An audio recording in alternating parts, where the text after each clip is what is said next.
Hello बच्चों, स्वागत है आपका अपने चैनल पर। तो आज हम करेंगे क्वेश्चन नंबर 3 जो आपके चैप्टर 3.1 का है और ये बहुत इजी क्वेश्चन है। तो आपने अगर क्वेश्चन नंबर 2 और 1 नहीं किया है तो आप वहाँ पर जाके देख लीजिए। और देखो यहाँ पर इसका कॉन्सेप्ट क्या है। देखो इस क्वेश्चन में क्या बोल रखा है कि आपको A1 by A2 B1 by B2 C1 by C2 की तुलना करनी, कंपेयर करना है और इनको पता लगाना कि क्या ये इक्वेशन कंसिस्टेंट और इनकंसिस्टेंट क्या है, यानी कि संगत है या असंगत है, क्या निकालना है। ठीक है, तो चलो मैंने आपको अभी पिछले वाले वीडियो में मतलब कि क्वेश्चन नंबर 2 में इसका कॉन्सेप्ट बताया था A1 और A2 का क्या है, B1 B2 का इनके मतलब कि तुलना कैसे करते हैं। ठीक है, ये वाला बताया था मैंने आपको, ये वाला जो यहाँ पर दिख रहा है ना, ये आप पिछले वाले वीडियो में जाके देख लेना आराम से। ठीक है, तो चलो आपने पिछला वीडियो देखा ही होगा, उसके बाद यहाँ पर आए होंगे। तो चलो हम दिखाता हूँ आपको कि कंसिस्टेंस कब होगा, जब आपका कोई भी मतलब कि इक्वेशन कंसिस्टेंट कब होगी, यानी कि संगत कब होगी, जब आपका यहाँ पर मैं लिखता हूँ कंसिस्टेंस। ठीक है,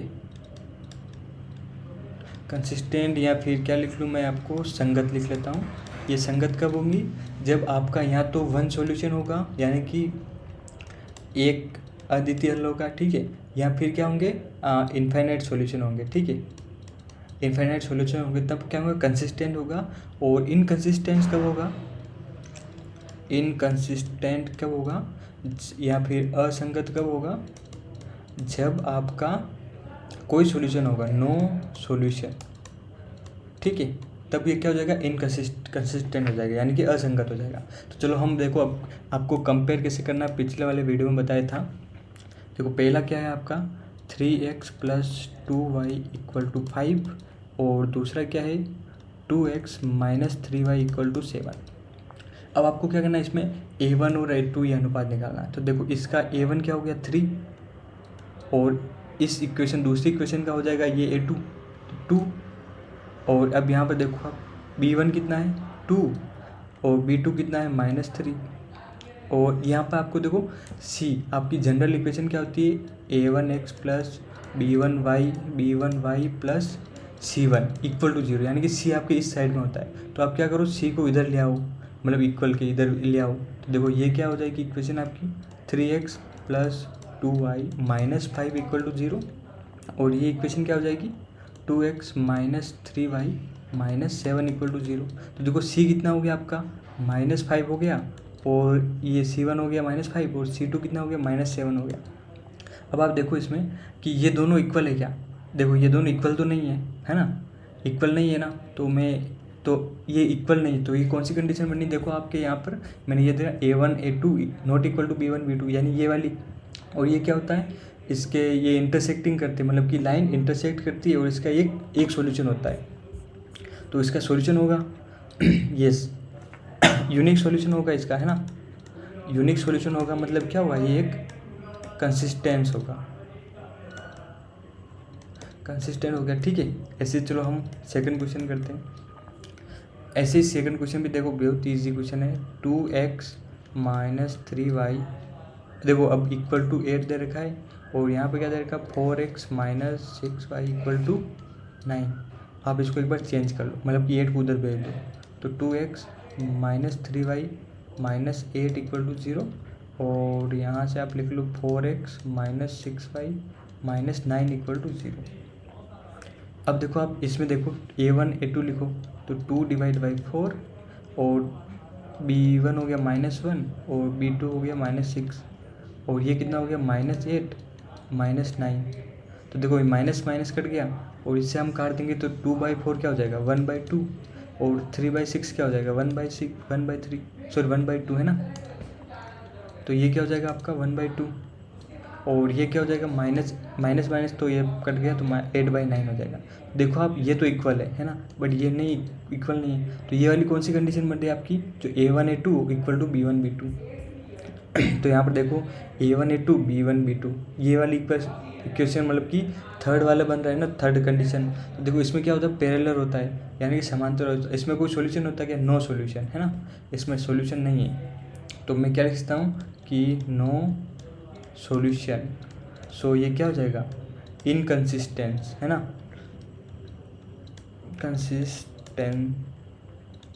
ठीक है, और उसके बाद देखो आप क्वेश्चन नंबर थर्ड देखो आप, इजी क्वेश्चन है ये भी। थर्ड में क्या है देखो आप, ये देखो आप ध्यान से, 3/2x plus 5/7y, sorry 5/3y और 5 यहाँ पर 3 है, 5/3 इक्वल टू 7। और दूसरी इक्वेशन क्या है, 9x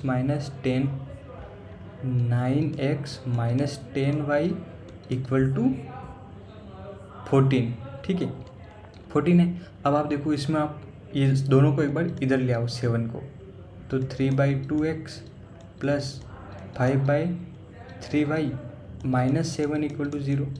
और इसको भी 14 को इधर ले आओ, तो 9x minus 10y minus 14 equal to 0। अब आप इसका कंपेयर करो, देखो a1 कितना है, 3/2 डिवाइड बाई 9। और अब देखो इसका 5/3 डिवाइड बाई 10, माइनस का 10 है ना। और यहाँ पर क्या आ जाएगा, -7/-14। आप इसको एक बार चेक करो, अब देखो आप, तो ये कितना हो जाएगा। अब आपको इसके सोल्व कैसे करते हैं कि देखो इसके डिवाइड बाय आप 1 लिख लो, इसके डिवाइड बाय 1 लिख लो। तो आप इसको सोल्व करने के लिए ना इसको आप रिवर्स में मल्टीप्लाई कर लो। जैसे कि ये है 3/2 इन 2 में लाने के लिए ये क्या हो जाएगा, जो नीचे वाले हैं ना वो ऊपर चला जाएगा, यानी कि नीचे वाला ऊपर चला जाएगा और जो ऊपर वाला है वो नीचे आ जाएगा, ठीक है। ये हो गया। वैसे यहाँ पर करो, -5/3 है, अब जो नीचे है 1 वो आपके ऊपर चला जाएगा, गुणा होकर 1 मल्टीप्लाई होकर जो यहाँ ऊपर है ना 10 वो क्या हो जाएगा, नीचे चला जाएगा। तो माइनस का ये 10 मैंने माइनस पहले से लिख लिया, तो ये हो गया है ना। और यहाँ माइनस माइनस कट गया, 7/14 क्या हो गया, 1/2। अब यहाँ पर देखो आप, यहाँ से देखो आप, ये कट गया, कितनी बार कटा, 3 से 9 कट गया कितनी बार, 3 बार, तो 1/6 हो जाएगा। यहाँ पर कितना हो जाएगा, -5 से कट गया तो 1/6 हो जाएगा। और यहाँ पे 1/2 हो जाएगा। तो ये इक्वल आ रहा है क्या, देखो आप, देखो इसमें ये आपका माइनस था, ठीक है, ओके। और इसमें क्या -3 था, ठीक है, हाँ।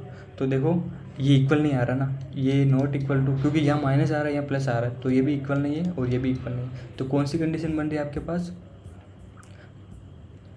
तीनों इक्वल नहीं है। तीनों इक्वल नहीं मतलब कि पहले हम बस ये वाली देखनी, ये वाला भी इक्वल नहीं है, ये वाला इक्वल नहीं, तो मतलब क्या हो गया, आपका यूनिक सॉल्यूशन होगा। यूनिक सॉल्यूशन होगा फर्स्ट कंडीशन, तो यूनिक सॉल्यूशन के लिए कंसिस्टेंट होगा, पूरा लिख लेना, ठीक है। तो यहाँ पर समझ में आएगा आपको। फोर्थ वाला करते हैं, चलो बहुत ही इजी क्वेश्चन है। चलो इसका देखो, फोर्थ में क्या है, 5x minus 3y equal to 11, 5x minus 3y equal to 11। और दूसरा क्या है question, sorry equation, -10x plus 6y equal to 22, -10x plus 6y equal to 22, ठीक है। तो अब यहाँ पर आपको इस बार ऐसे लिख लो, 5x माइनस 3y, 11 को आप इधर ले चलो तो माइनस का हो जाएगा। ऐसे ही इसको सही करो तो क्या हो जाएगा, -10x प्लस 6y, और यहाँ पर क्या हो जाएगा, -22 इक्वल टू 0। अब इसका a1 कितना हो गया, 5, a2 कितना हो गया, -10, और यहाँ पर b1 कितना हो गया, -3, b2 कितना हो गया, 6, ऐसे -11 और -12। तो देखो अब ये कितनी बार कट गया, तो ये तो हो गया माइनस का 1/2, और ये भी कितना हो गया, माइनस का 1/2, और ये कितना हो गया आपका 1/2 प्लस का, बाकी माइनस के आ रहे हैं और ये प्लस का आ रहा है। देख लेते एक बार क्वेश्चन सही है नहीं है, ओके सॉरी यहाँ पर आपने क्या ना माइनस था, सॉरी कहाँ गया, ये वाला ना, यहाँ पर माइनस था, ये माइनस था, तो ये इधर आएगा तो क्या आ जाएगा, प्लस का आ जाएगा। तो यहाँ हम प्लस का लिखेंगे, तो प्लस का और ये हो जाएगा माइनस का। तो ये तीनों क्या इक्वल आ रहे, यस तीनों इक्वल आ रहे, मतलब क्या है, ये एक संपाती रेखा है, संपाती यानी कि कोइंसिडेंट है ना। तो इसके मतलब कितने सॉल्यूशन होंगे, इनफाइनाइट सॉल्यूशन होंगे, इनफाइनाइट मतलब कि अनंत सॉल्यूशन होंगे, है ना, अनंत सॉल्यूशन होंगे। तो ये भी क्या हो जाएगा, एक कंसिस्टेंट, ठीक है। चलो फिफ्थ वाला क्वेश्चन करते हैं। फिफ्थ वाले में क्या बोल रखा है आपका, 4x divide by 3x, sorry 4x divide by 3 plus 2y equal to 8, 4/3x plus 2y equal to 8 equal to 8 और दूसरा क्या था 2x plus 3y equal to 12। तो एक बार तो आप क्या करो, इसको इधर भेज दो। तो 4 3x plus 2y minus 8 equal to 0 और इधर क्या जाएगा 2x plus 3y minus 12 equal to 0। अब आप इसके कंपेयर कर लो, a1 कितना है आपका 4/3, a2 कितना है 2 और यहाँ से 2 डिवाइड बाई ये कितना हो गया 3 और यहाँ से कितना हो गया -8 डिवाइड बाई -12। ठीक, अब आप देखो इसमें देखो यहाँ पे आप क्या वन लिख सकते हो।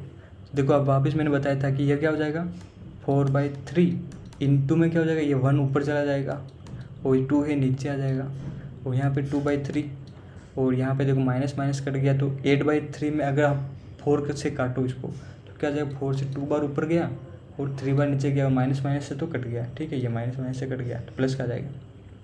इसको भी देखो आप क्या करो 2 एकम 2 यहाँ से 2 बार कट दो तो ये क्या हो जाएगा आपका 2/3। ये ऑलरेडी 2/3 है और ये भी क्या 2/3। तो तीनों क्या हो गए इक्वल हो गए।